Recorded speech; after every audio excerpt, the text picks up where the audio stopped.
Je voudrais vous informer des rencontres trilatérales entre l'Azerbaïdjan et l'Arménie, initiées par le président du Conseil de l'Union européenne, M. Charles Michel. Les résultats des deux réunions de Bruxelles peuvent être considérés comme positifs dans l'ensemble. La première bonne nouvelle est que l'Union européenne accepte les réalités de l'après-conflit. On ne trouve pas les mots au Karabakh et conflit dans le communiqué final. C'est naturel car il n'y a plus de conflit est résolu. L'Union européenne travaille actuellement à la normalisation des relations azerbaïdjanaises et arméniennes. Nous l'apprécions également.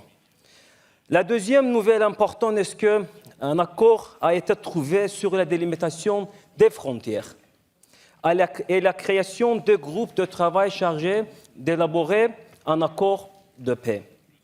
La troisième et peut-être la plus importante est que l'Arménie accepte également les réalités de l'après-conflit. L'Arménie accepte 5 principes présentés par l'Azerbaïdjan. Nous considérons que ces commentaires sont positifs.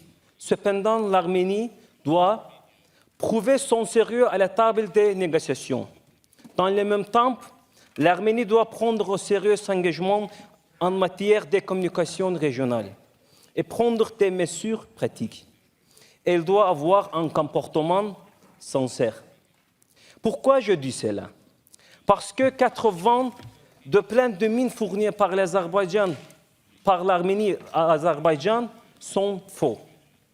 Nous comprenons que l'Arménie a fait cela afin de créer une image artificielle devant la communauté internationale. 21 personnes auraient pu être tuées si les habitants qui ont récemment visité les maisons des Durturites du village de Günashli dans les régions Kalbajar n'avaient pas été avertis à temps. Il a été établi que ces mines ont été enterrées par deux Arméniens entre le 10 et le 25 novembre. Nous voulons que l'APC ne reste pas silencieuse sur les problèmes des mines. Finally, my regard to this symbol, you should also know that, maybe you can Google as well, Barack Obama even did that, and this is very old totem, belong to Turkish people, and there is nothing wrong with that.